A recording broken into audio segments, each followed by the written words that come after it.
सर्वेभ्यो नमो नमः।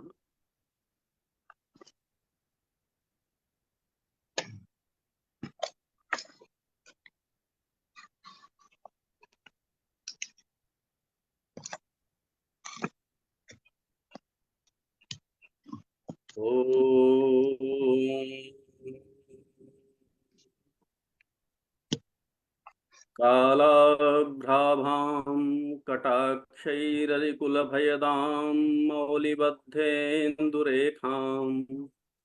शङ्खं चक्रं कृपाणं त्रिशिखमपि करैरुद्वहन्तीं त्रिनेत्राम् सिंहस्कन्धाधिरूढां त्रिभुवनमखिलं तेजसा पूरयन्तीं ध्यायेत् दुर्गां जयाख्यां त्रिदश परिवितां सेवितां सिद्धिकामयी त्रिदश परिवितां सेवितां सिद्धिकामयी।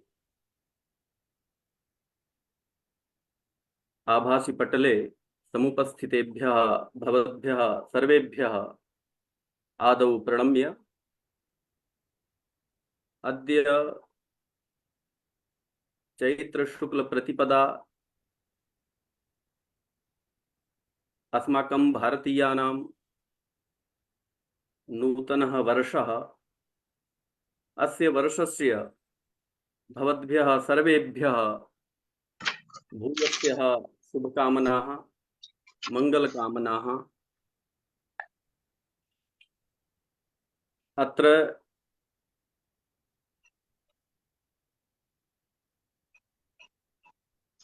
संस्कृत वाङ्मये नारी शक्ति विमर्शः इत्याख्यः कश्चित् विषयः यम् अभिलक्ष्य ऑनलाइन व्याख्यानमाला अद्य आरभ्य आयोज्यते। अवसरेऽस्मिन् अस्माकीना आर्ष परंपरा वर्तते यत् यस्य कस्यापि कार्यक्रमस्य आदौ मंगलाचरणं विधेयं, ततो कस्यचित् विशिष्टस्य विदुषः मुख्य विषयम् आदाय एकं विशिष्ट वक्तव्यं बीज वक्तव्यं तावत् भवेत् इति धिया अद्य या एषा व्याख्यानमाला परिकल्पिता वर्तते तस्याः व्याख्यानमालायाः उद्घाटनसत्रम् उद्घाटनदिनम्। एतदर्थम् अस्माकं मध्ये संस्कृत जगतः विश्वविश्रुताः वरेण्य विद्वांसः आचार्याः वनमाली विश्वाल महोदयाः समुपस्थिताः सन्ति। आदरणीयानां वयं तावत् विशिष्टं व्याख्यानं प्राप्स्यामः, मार्गदर्शनं प्राप्स्यामः।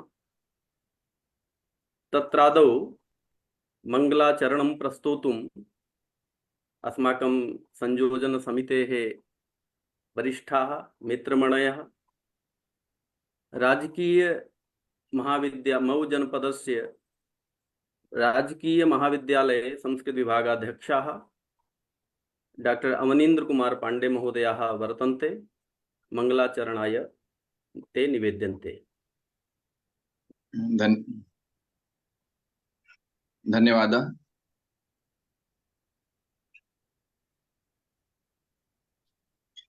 सर्वमंगल मंगल्ये शिवे सर्वार्थ साधिके शरण्ये त्र्यंबके गौरी नारायणी नमोस्तुते।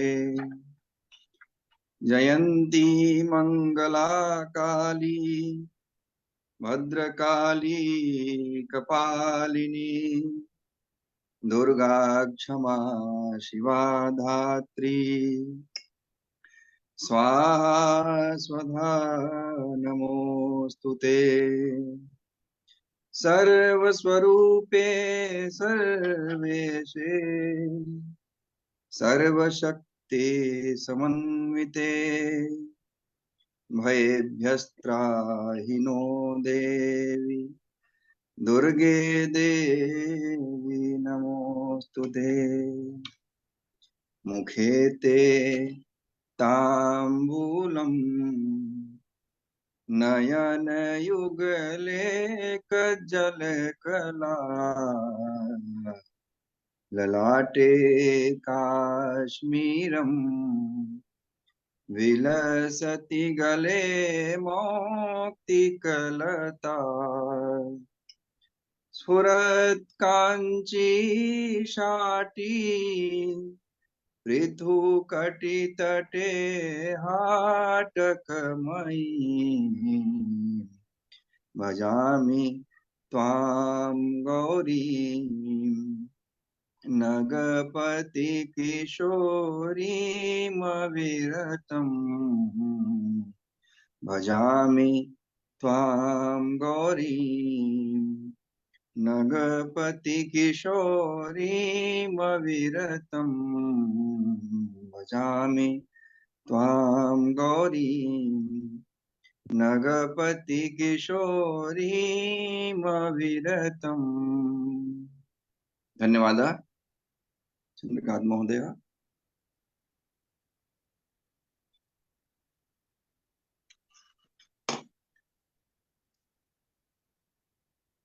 जी धन्यवादः। अतः परं भवतां सर्वेषाम् एकवारं पुनः पावनचरणेषु प्रणम्य परिचयपुरस्सरम् अस्याः व्याख्यानमालायाः उद्घाटनं व्याख्यानं मार्गदर्शनादिकं च प्राप्तुं वयं यतामहे प्रार्थयामहे। आदौ मित्राणि, किमर्थम् इयं व्याख्यानमाला अस्माभिः आयोजिता परिकल्पिता? मित्रमण्डलयः विद्वांसः परामर्शकाः तेषां मार्गदर्शनं प्राप्य अस्माभिः चिन्तितं सम्प्रति अस्माकं भारतीयानां नवीनोऽयं वर्षः अद्यारभ्य आरब्धः। तत्रापि छात्रकालादेव विशेषेण मम एकेन संस्थानेन सह सम्बद्धता जाता, तस्य नाम चातुर्वेद संस्कृत प्रचार संस्थानम्। अध्ययन काले एव केषाञ्चित् छात्राणाम् अध्येतॄणां समूहः एव अस्य संस्थानस्य स्थापनाम् अकरोत्। अद्य 25 वर्षाणि व्यतीतानि तस्य संस्थानस्य। तर्हि भारतीय परंपरायां 25 वर्षानन्तरं भवति तावत् रजत जयंती वर्षः। अतः रजत जयंतीम् अभिलक्ष्य एषा व्याख्यानमाला आदौ आरब्धा। अद्यारभ्य आवर्षं वयं यत् किमपि कार्यं सम्पादयिष्यामः। चातुर्वेद संस्कृत प्रचार संस्थानम् एकं शैक्षणिकं सांस्कृतिकं सामाजिकं संस्थानम् अस्ति। आदौ अस्य संस्थानस्य प्रथम अध्यक्षपदम् अलङ्कृतवन्तः भारत सर्वकारेण सम्मानिताः पद्मविभूषण सम्मानेन अलङ्कृताः पूज्याः वसिष्ठ त्रिपाठी गुरवः प्रोफेसर कमलेश झा महोदयाः, प्रोफेसर रामपूजन पांडे महोदयाः इति प्रभृतयः। आदौ एतेषां मार्गदर्शने अस्य कार्यम् आरब्धं। ततः प्रथम कार्यकारिण्याः अध्यक्षत्वेन काशी हिंदू विश्वविद्यालयस्य तदानीन्तनाः व्याकरण विभागाध्यक्षाः पूज्याः प्रोफेसर रमेश चंद्र पंडा महोदयाः, ते 10 वर्षाणि यावत् अस्माकं मार्गनिर्देशनं कृतवन्तः। ततः परं 15 वर्षेभ्यः अद्यावधि निरन्तरम् अस्माकं समेषां मार्गनिर्देशनं कुर्वन्तः सन्ति। सम्पूर्णानन्द संस्कृत विश्वविद्यालयस्य तुलनात्मक धर्मदर्शन विभागाध्यक्षाः आचार्याः प्रोफेसर हरिप्रसाद अधिकारी महोदयाः। मित्राणि, एषा आसीत् चातुर्वेद संस्कृत प्रचार संस्थानस्य तावत् काचित् लघु यात्रा, लघ्वी यात्रा। इदानीं न किमपि तावत् अधिकं समयं नीत्वा साक्षात् यदर्थं वयम् अत्र उपस्थिताः तेषां श्रद्धेयानां व्याख्यानं श्रोष्यामः। मित्राणि, जानन्ति भवन्तः प्रचारपत्रकमाध्यमेन यदद्य उद्घाटनभाषणाय अस्माकं मध्ये समुपस्थिताः सन्ति, केन्द्रीय संस्कृत विश्वविद्यालयस्य सम्प्रति देहली केन्द्रस्य डीन अकादमिक पदं विभूषयन्तः आचार्याः प्रोफेसर बनमाली बिस्वाल महोदयाः। एतेषां महोदयानां विषये किं ब्रवीमि। एकहोरा अपि कालः न्यूनः भविष्यति, तथापि समासे नैव किंचित उक्त्वा प्रार्थयामि। महोदयाः मौलिक संस्कृत लेखकाः, कवयः, कथाकाराः, संपादकाः, समीक्षकाः, अनुवादकाः, शोध मार्ग निर्देशकाः, नैक शैक्षिक भूमिकासु कृतभूरि परिश्रमाः सुप्रतिष्ठिताः विद्वांसो वर्तन्ते। साहित्यिक सेवाम् अभिलक्ष्य उत्तर प्रदेश संस्कृत संस्थानेन बाणभट्ट बहुवारं विविध पुरस्कारादिभिश्च सम्मानिताः।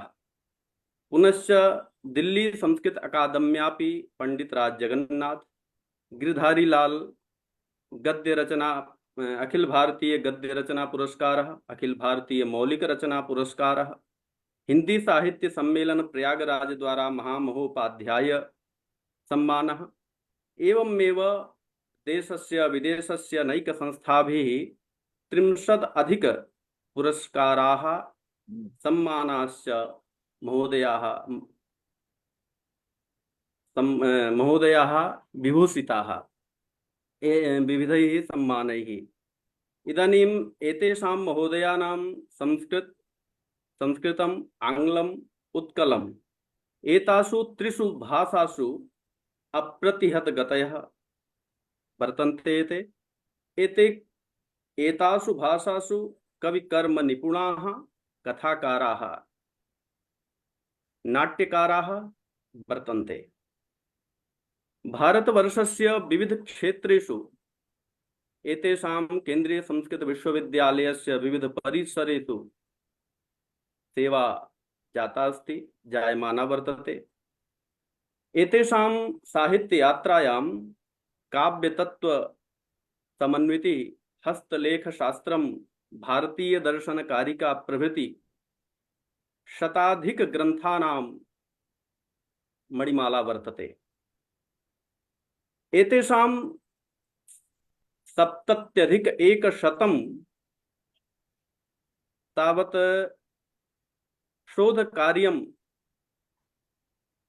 शोधकार्याणि, शोधपत्राणि च प्रकाशितानि सन्ति।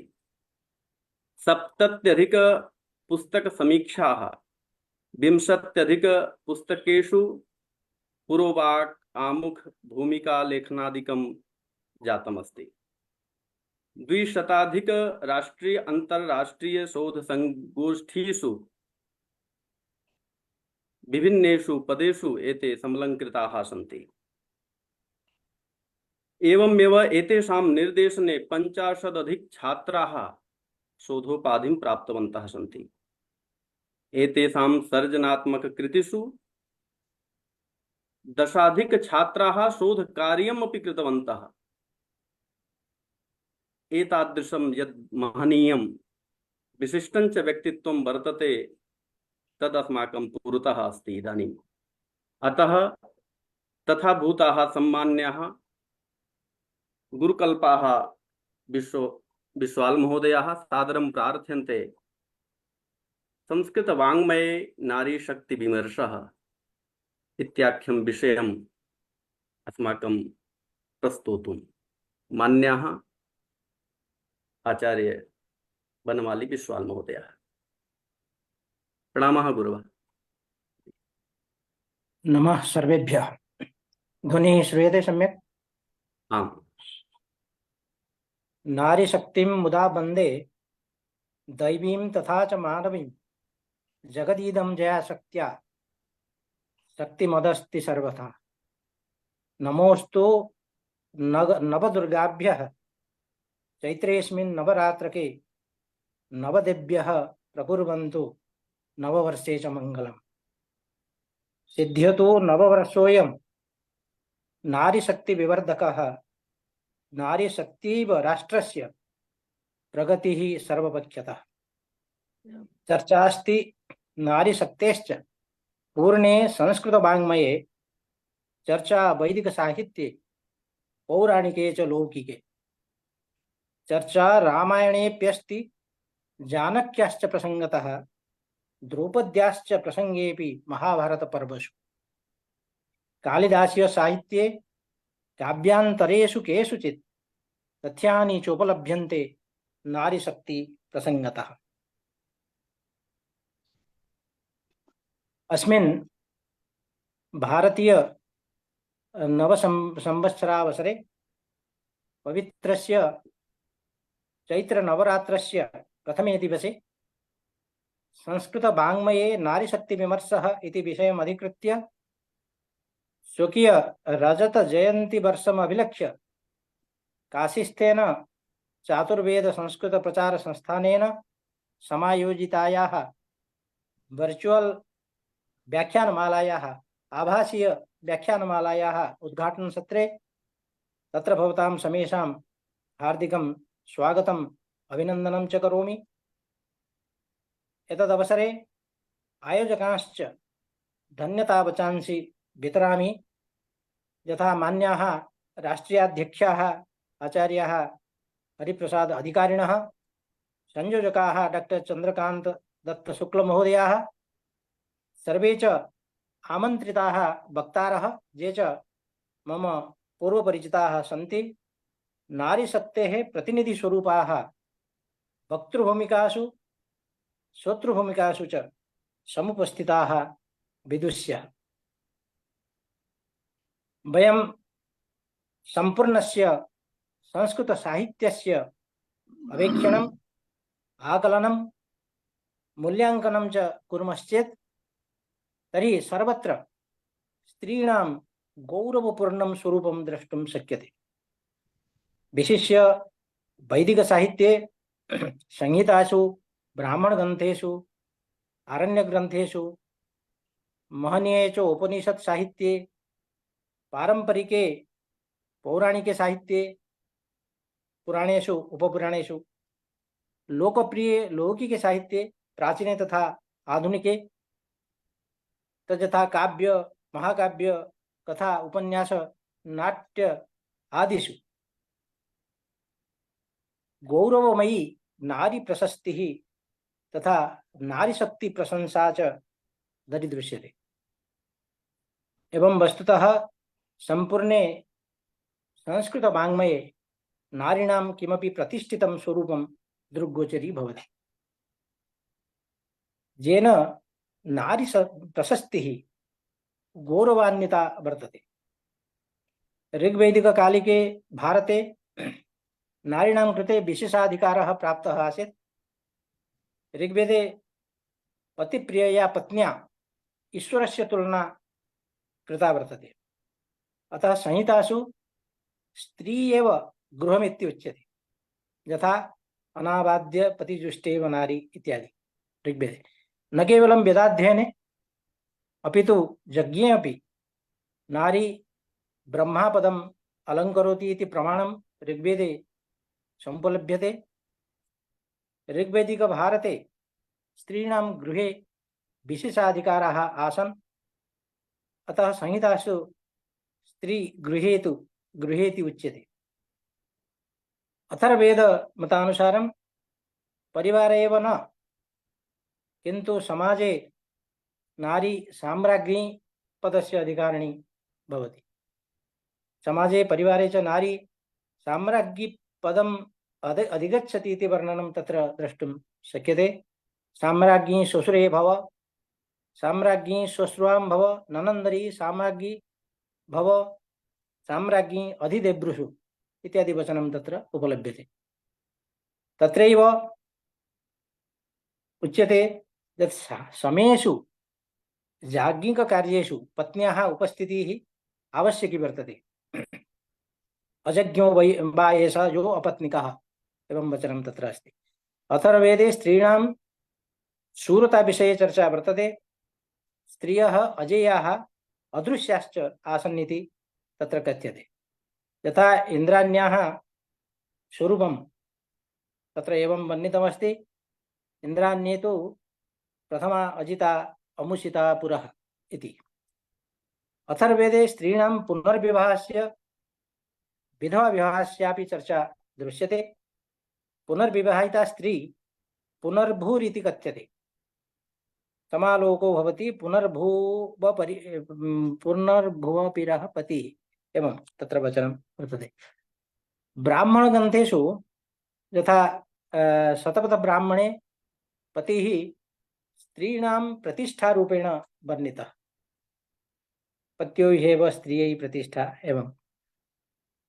धर्मसूत्रेषु अपि वशिष्ठ धर्मसूत्रे माता उपाध्यायात् आचार्यात् पितुश्च श्रेष्ठा भवति इति कथ्यते। उपाध्यायात् दशाचार्यः, आचार्याणां शतं पिता, पितुर्दशशतं माता गौरवेण अतिरिच्यते। स्मृतिग्रन्थेषु विशिष्य मनुस्मृतौ कथ्यते यत्र नार्यस्तु पूज्यन्ते रमन्ते तत्र देवताः। अयं च समुद्घोषः नारी विमर्श प्रसंगे, नारी शक्ति विमर्श प्रसंगे संपूर्णं विश्वं चमत्करोति। मनुः एवमपि मनुते यत् यस्मिन् गृहे दंपती परस्परं सन्तुष्टो भवतः तत्र कल्याणं ध्रुवम् अस्ति। सन्तुष्टो भार्यया भर्ता, भर्त्रा भार्या तथैव च, यस्मिन्नेव कुले नित्यं कल्याणं तत्र वै ध्रुवम्। गृहे स्त्रीणाम् उपस्थितिरेव सुखदा वर्तते इति प्रायः संस्कृतवाङ्मये वर्णनं लभ्यते।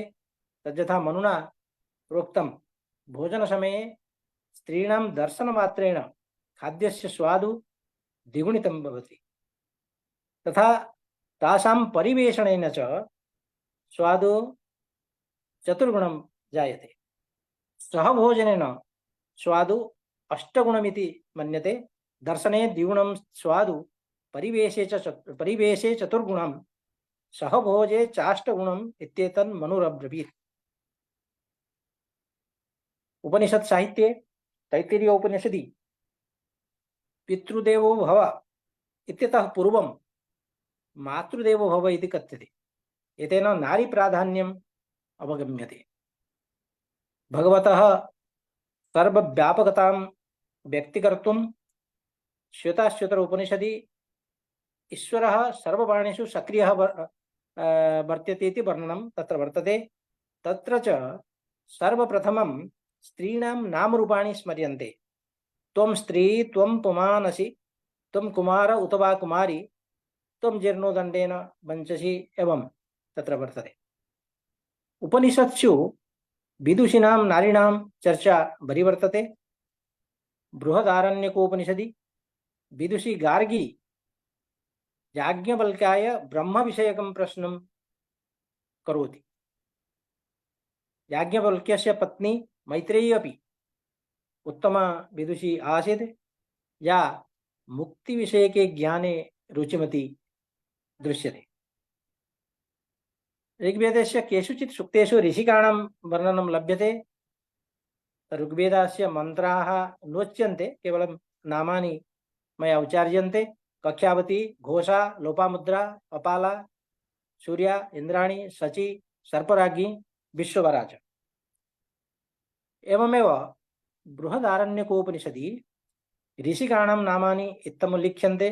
घोषा, गोधा, विश्ववारा, अपातो, निश्चनिस्सत्, ब्रह्मजाया, जुहुर्नाम, अगस्त्यस्य सुषादितिः, इंद्राणी, चंद्रमाता च, शर्मा। एवं श्रीर्लाख्या, सर्पराज्ञी वाक्, श्रद्धा, मेधा च दक्षिणा, रात्रि, सूर्या च सावित्री, वादिन्य ईरिताः। एतेन नारीणां शिक्षाग्रहणे, शिक्षाप्रदाने च पूर्णाधिकारः आसीदिति सिद्ध्यति। पुराणेषु 16 प्रकाराणां मातॄणां वर्णनं लभ्यते। स्तनदात्री, गर्भदात्री, भक्ष्यदात्री, गुरुप्रिया, अभीष्टदेवपत्नी च, पितुः पत्नी च, कन्यकः, सगर्भकन्या, कन्या भगिनी, पुत्रपत्नी, प्रिया प्रसूः, मातुर्माता, पितुर्माता, सोदरस्य प्रिया यथा, मातुः पितुश्च भगिनी, मातुलानि तथैव च, जनानां वेदविहिताः मातरः 16 स्मृताः। एवं ब्रह्मवैवर्त पुराणे ऐसा उल्लेखः वर्तते। पुराणेषु विशिष्य महाभारते तथा महाभारतस्य शान्तिपर्वणि तथा ब्रह्मवैवर्तपुराणे नारीं विना, नारीमित्युक्ते मातरं विना, गृहिणीं विना गृहम् अरण्यवत् भवति इति वर्णनं तत्र लभ्यते। यस्य माता गृहे नास्ति, गृहिणी वा सुशोभिता, अरण्यं तेन गन्तव्यं, यथारण्यं तथा गृहम् इति वचनं तत्र अस्ति। भार्यायाः उपेक्षा क्रियते चेत् तस्याः अभिशापाच्च नरकवासो भवति इति वर्णनमपि लभ्यते ब्रह्मवैवर्तपुराणे। अनपत्यां च युवतीं कुलजां च पतिव्रतां त्यक्त्वा भवेद् सन्न्यासी ब्रह्मचारी इति वा, वाणिज्ये वा प्रवासे वा चिरं दूरं प्रयाति जः, तीर्थे वा तापसे वापि मोक्षार्थं जन्म खण्डितुं न मोक्षस्तस्य भवति, धर्मस्य स्खलनं ध्रुवम्, अभिशापेन भार्यायाः नरकं च परत्र च। यह प्राधान्यर्थम राधायाः नाम आदौ उच्चार्यते। आदौ राधां समुच्चार्य पश्चात् कृष्णं विदुर्बुधाः। एवं अन्यानि पद्यानि सन्ति। राधा कृष्णेति गौरी गौरीसेत्येवं शब्दः श्रुतौ श्रुतः। वाल्मीकि रामायणे सामाजिक मर्यादा कारणात् मर्यादा पुरुषोत्तमेन प्रजानुरञ्जनेन भगवता श्रीरामेण देव्याः सीतायाः परित्यागोऽपि कृतः। तत्रैव गृहिणी गृहमुच्यते इति प्रतिपादयता व्यासेन शान्तिपर्वणि। गृहस्य परिभाषा व्याजेन समाजे परिवारे च स्त्रियः महत्वपूर्णा भूमिका रेखांकिता। गृहं तु गृहिणीहीनम् अरण्यसदृशं मतं, गृहिणी गृहमुच्यते इति शान्तिपर्वणि अपि वर्तते। एवमेव महाभारते सत्तामदेन कौरवैः द्रौपद्याः चिरहरणमपि प्रसङ्गेऽस्मिन् उल्लेखनीयं। महाभारतस्य द्रौपदी अपि तत्र नारीशक्तेः प्रतीकभूता वर्तते। कथाः भवन्तः जानन्ति द्रौपद्याः विषये, केन रूपेण सा समाजस्य उपेक्षां, समाजस्य अवहेलनां, समाजस्य अवमाननं च सोढ्वा कथम् आत्मानं प्रतिष्ठितवती इति भवन्तः जानन्ति। तत्रैव शान्तिपर्वणि उच्यते नास्ति मातृसमं त्राणं नास्ति मातृसमा प्रिया। मातृसमं त्राणं नास्ति, मातृवत् न कोऽपि अन्यः वर्तते यः त्राणं कर्तुं रक्षितुं शक्नोति।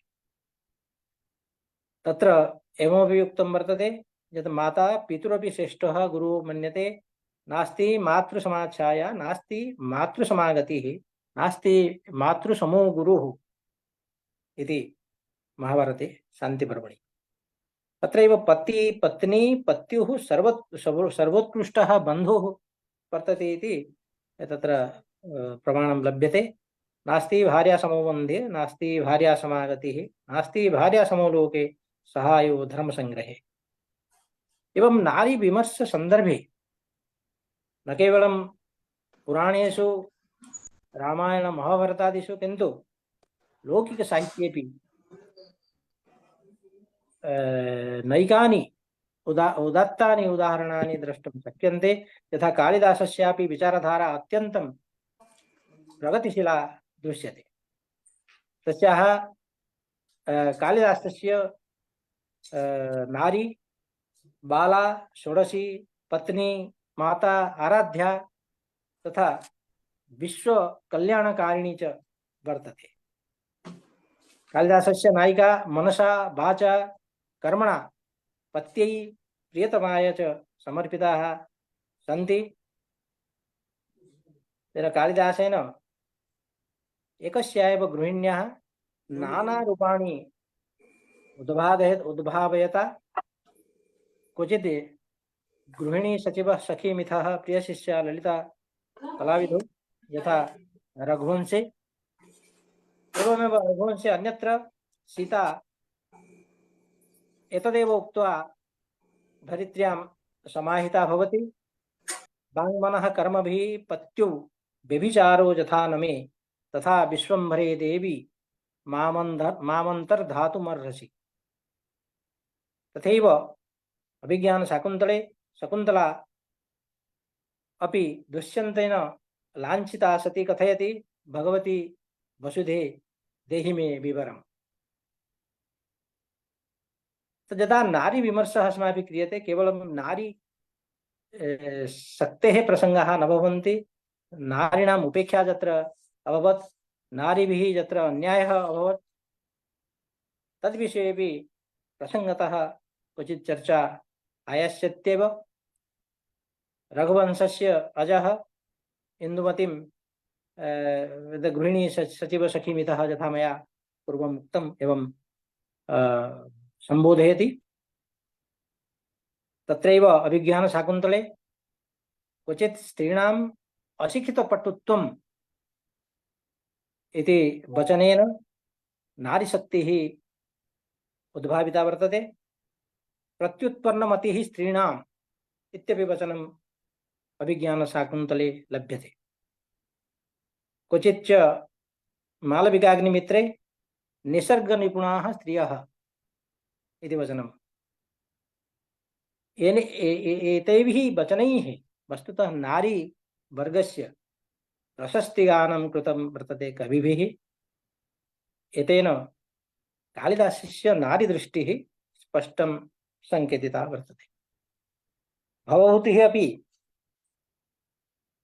जायायाम् एव कश्चित् उदात्तान् भावान् अनुभूय वदति इयं गेहे लक्ष्मीः इयम् अमृतवर्तेर्नयनयोः अस्याः वश्याः स्पर्शे वपुषि बहुलश्चन्दनरसः।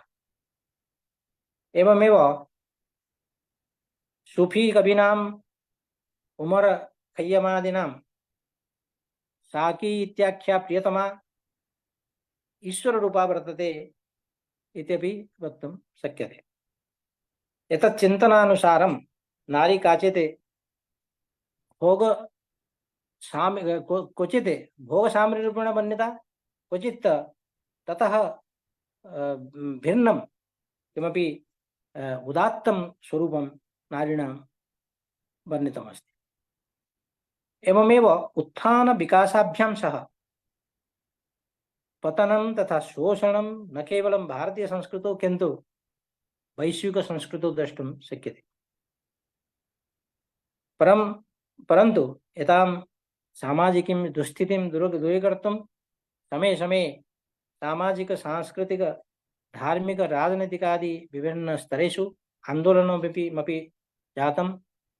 क्वचित् स्वयं नारीभिः आन्दोलनं कृतं क्वचित् नारीणां कृते अन्यैश्च पुरुषैः आन्दोलनं कृतं। विभिन्न भाषाभाषिषु साहित्यकारेष्वपि नारीदशां प्रति जागरूकता दृश्यते। तत्र वैचारिकी क्रान्तिरपि द्रष्टुं शक्यते। आधुनिक संस्कृत साहित्येपि स्वातंत्र्य पूर्व साहित्यात् स्वातंत्र्योत्तर साहित्यस्य यः मुख्यः भेदः दृग्गोचरी भवति तदस्ति पुरातन मूल्यानां विरोधे प्रतिक्रिया तथा नवीन मूल्यानां स्थापनं च। आधुनिक संस्कृत साहित्येपि नारीणां स्थानं न्यूनं न अंकितम्। यतोहि साम्प्रतिके समाजे नारीणां जीवनशैल्यां प्रभूतं परिवर्तनम् आगतम्, अतएव साहित्येपि परिवर्तनं स्वाभाविकमेव। परिवर्तनं प्रकृत्याः नियमः अस्ति। तत्प्रभावात् साहित्यं साहित्यकारो वा कथम् अस्पृष्टो भवेत्।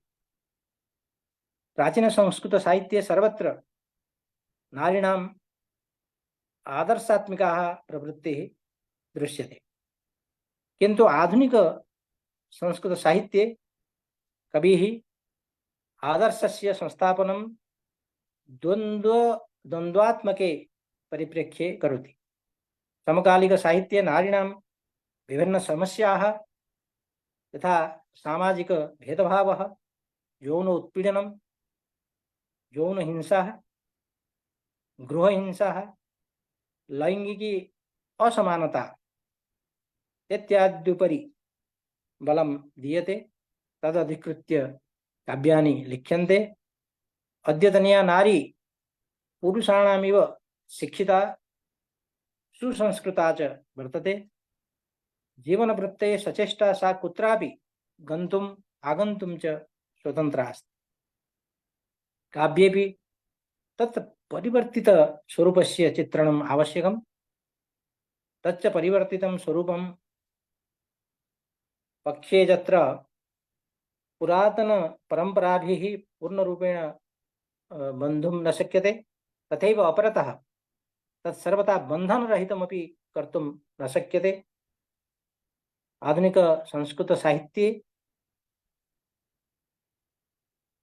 एतादृशं किञ्चित् स्वरूपं नारी विमर्श स्वरूपं दृश्यते।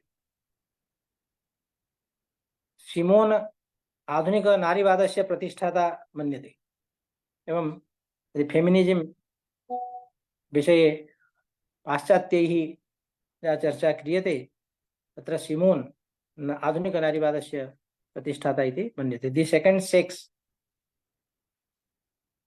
इत्यनेन स्वपुस्तकमाध्यमेन सिमोनः संपूर्णाय विश्वाय नारी सशक्तिकरणात्मकः सन्देशः प्रदत्तः। परन्तु वस्तुस्थितिस्तु एवं वर्तते यत् 400 वर्षेभ्यः पूर्वं भारते मीराबाई इत्यनया स्त्रीरूपेण पृथक् अस्तित्वं तथा स्वतन्त्रा सत्ता च समुद्घोषिता। राजगृहस्य वधूः भगवत्प्रेम्णा उन्मत्तेव मार्गेषु अटन्ति, मन्दिरेषु एकाकिनी गच्छन्ति, आयान्ति, भजनं कीर्तनं च कुर्वन्ति तथा नृत्यन्ति, गायन्ति च परिभ्रमणं कृतवती इति वर्णनम् अस्माभिः दृष्टम्। ज्ञानोपरि तु सर्वेषाम् अधिकारः अस्ति। सम्भवतः मीराबाई समयात् पूर्वमेव स्त्री स्वतन्त्रता विषये जागरूका आसीत्। तद्विषये तया एका क्रान्तिः रचिता। अतएव मीराबाई बाबरी इति संज्ञां लब्धवती। परन्तु सन्तोषस्य महानयं विषयः यत् सा न कदापि पराजयं स्वीकृतवती। एवमेव वयं जानीमः अरुन्धत्याः विषये। न कमपि रुन्धति इति अरुन्धत्याः व्युत्पत्तिः भवति। पुराणेषु जनश्रुतिषु अरुन्धती विविधस्वरूपेषु वर्णिता वर्तते। क्वचित् वसिष्ठपत्नी, क्वचित् धर्मस्य पत्नी, दक्षस्य कन्या, अरुन्धती नाम्नी प्रभाती तारा। अरुन्धती नाम व्रतविशेषः अपि तत्र वर्तते। औषधी, अरुन्धती नाम्नी औषधी अपि वर्तते। वैधव्यात् मुक्तये संतान प्राप्तये च स्त्रीभिः अरुन्धती व्रतः पाल्यते, परिपाल्यते। एषः व्रतः वसंत ऋतोः प्रारम्भे तृतीयदिवसादारभ्य 3 रात्रं यावत् प्रवर्तते। किमर्थम् अहं वदामि, तत्र अरुन्धती द्वयी तत्र प्रधानतां भजति, वसिष्ठपत्नी अरुन्धती तथा तारा अरुन्धती। संस्कृतसाहित्ये वर्णितम् अरुन्धत्याः चरित्रम् उपेक्षितम्, अवहेलितं च प्रतीयते। अत एव आधुनिककविभिः इदानीम् अरुन्धतीम् अधिकृत्य काव्यानि लिखन्ति। स्त्री स्वतन्त्रतायां महादेवी वर्मा महोदयायाः यत् योगदानं वर्तते, तस्याः कृते आधुनिकी मीरा तथा अथवा भारतीय सिमोन इति अभिधानम् उचितं मन्यते। महादेवी वर्मा महोदयायाः मतमिदं वर्तते यत् विवाहे कस्याश्चित् व्यक्तेः साहचर्याय इच्छा प्रधाना भवेत् स्त्रीणां विवाहे, न तु आर्थिक समस्याजन्या विवशता। विवाहः नारीणां विवशता न भवेत्। ताः यदा इच्छन्ति पुरुषस्य साहचर्यं ताभिः यदा इष्यते तदैव ताभिः विवाहः क्रियते। स्त्री विकासस्य चरमसीमा तस्याः मातृत्वे भवितुम् अर्हति। अहं केवलं महादेवी वर्मा महोदयाः कथनम् अनुवदामि, परन्तु एतत् कर्तव्यं सा स्वमानसिक शारीरिक शक्तिं प्रतोल्य स्वेच्छया स्वीकुर्यात्, न तु परवशीभूता सति। तासाम् एतत् मन्तव्यं, महादेवी वर्मा महोदयानाम् एतत् मन्तव्यं वर्तते यत् स्त्रियः विवाहबन्धे अथवा मातृत्वसम्बन्धे निर्णयं ग्रहीतुं तदैव स्वतन्त्रा भविष्यन्ति यावत् ताः स्वावलम्बिन्यो भविष्यन्ति। अत एव इदानीं नार्यः प्रायः स्वावलम्बिन्यः भवन्ति, तस्य आवश्यकता अपि वर्तते। संक्षिप्य वदामश्चेत् महादेवी वर्मा महोदयायाः स्त्रीस्वतन्त्रतायाः अर्थः वर्तते स्त्रीपुरुषयोः सामाजिकजीवने सामञ्जस्यम्। सा प्रतिहिंसायाः वार्तां न करोति। शृङ्खलां त्रोटयितुं यदि कथयति तर्हि बन्धनमुक्त्योः सीम्नां चर्चामपि करोति। एवं नारीशक्तिविषये संस्कृतवाङ्मये सर्वत्र वर्णनम् उपलभ्यते। आधुनिक संस्कृत वाङ्मये कीदृशं स्वरूपम् अस्ति इति मयापि बहुवारम् अन्यत्र चर्चितम्।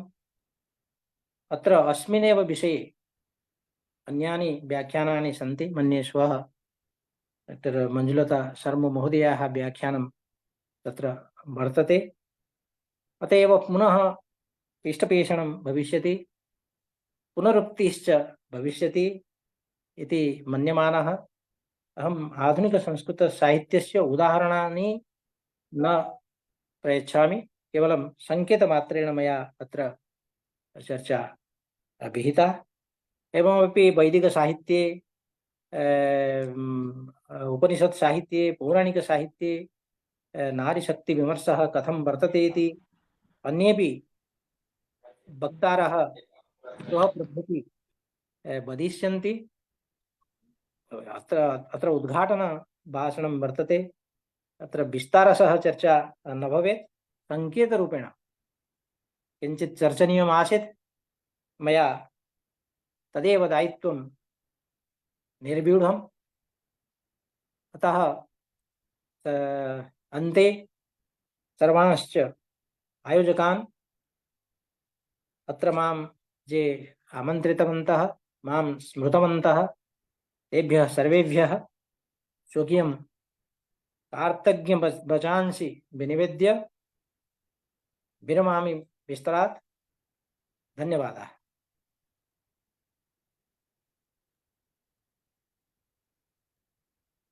बहुत बहुत धन्यवाद आचार्यवर। वस्तुतः बीज वक्तव्य किसे कहा जाता है, यह आज देखने को मिला।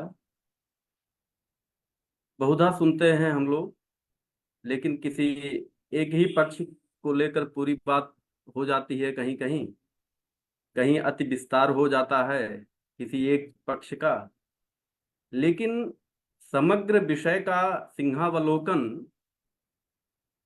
ये प्रायः देखने को मिलता है, जो यह एक आज हम सबको आप द्वारा प्राप्त हुआ है। वैदिक काल से लेकर के आधुनिक कवियों की जो दृष्टि है, उस दृष्टि में नारी की स्थिति का आपने सम्यक दिग्दर्शन कराया हमें। यद्यपि प्राचीन साहित्य, प्राचीन वाङ्मय, यत्र नार्यस्तु पूज्यन्ते रमन्ते तत्र देवताः, यत्रैताः न पूज्यन्ते सर्वास्तत्र फलाक्रियाः, प्रायः इसको लोगों ने सम्मान किया है। और आधुनिक साहित्य में आपने जैसा कि कहा, चूंकि आज की नारी सशक्त है, सुशिक्षित है और पुरुष की तरह सर्वत्र उपस्थित है, उसकी सत्ता है, उसकी शक्ति है। तो आज का जो लेखक है वह द्वंद्वात्मक भाव में जीता हुआ, या द्वंद्वात्मक भाव में दोनों ही पक्षों को अपने काव्यों में, अपनी रचनाओं में स्थान देता है।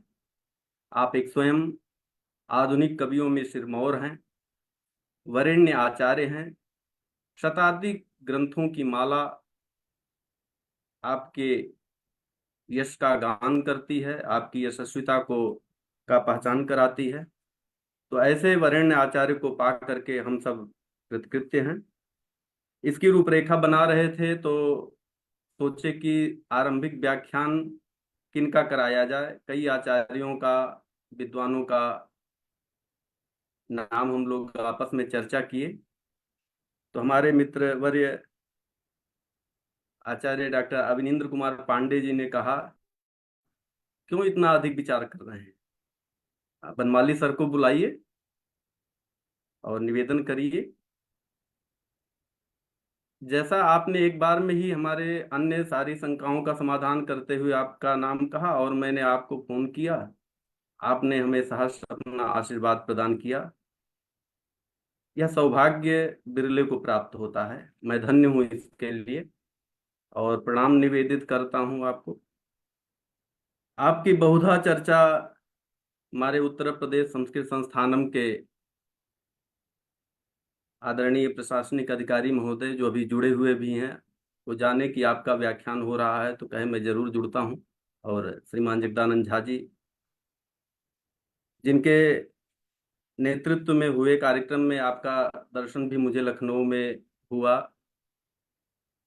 और हमें हमेशा मार्गदर्शन करती हुई आदरणीय मंजूलता शर्मा जी भी आपका निरंतर चर्चा करती हैं आपके व्याख्यानों को लेकर के।